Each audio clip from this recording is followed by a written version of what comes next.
In the previous episode, we learned that to find planets that can support life, we have to understand the stars that host them, especially the ultraviolet light those stars emit. But to see that ultraviolet light, we have to get above our own atmosphere. And the fastest way to do that is to launch a rocket.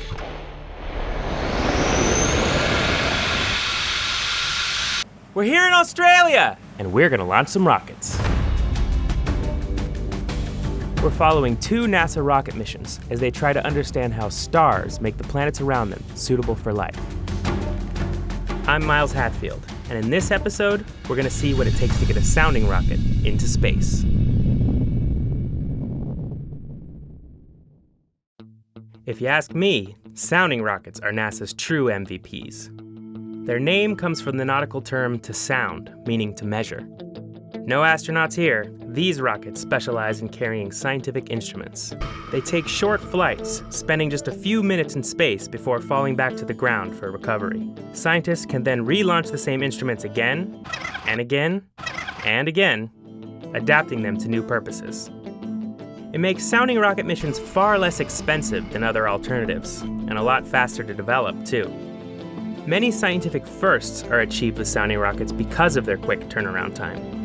In fact, the two missions we're following, Sistine and Deuce, are breaking their own scientific ground. The ultraviolet light they measure could reveal whether sun-like stars throughout our galaxy are capable of supporting habitable planets. To get their instruments to space, they're relying on the experts from NASA's Wallops Flight Facility, who operate over 20 sounding rocket launches each year from locations all around the world. Still, no matter how many launches you have under your belt, there's one wild card that can undo even the best laid plans. Roughly an hour and 15 minutes before launch, we start doing blooms every 15 minutes, and that's giving us those low-level winds. The closer we are to the surface, the more sensitive the rocket is to the impact of the winds. For NASA's range and launcher teams, getting into space is only half the battle. These low-level winds will also affect where the rocket lands. It's a suborbital rocket, so we go up and we come down. I'm required to keep the rocket within the hazard area because that's what we alert the public to stay out of, and we clear it, and that's kind of the box that we have to play in. You know, we're trying to aim a point that's downrange this way. We may have to point over here so that when the winds go up, it'll come up and impact there.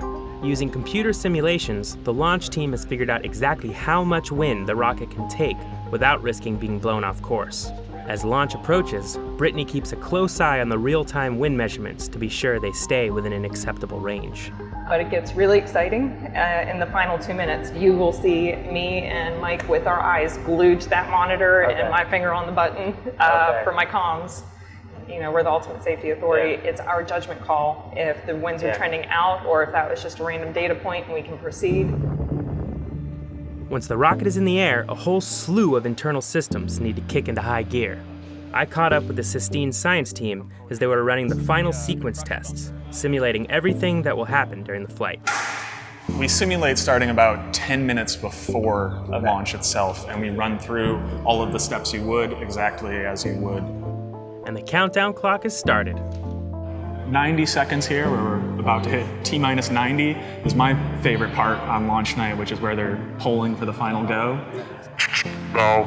Yeah. Go. Where they're running through all the major subsystems and making sure that everything looks correct now, because this is the last chance to say that there's a problem before you're just assuming we're rolling into launch.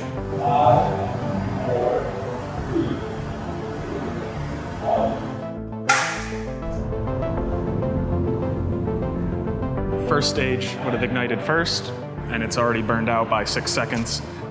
And then our black branch starts, which is the second stage.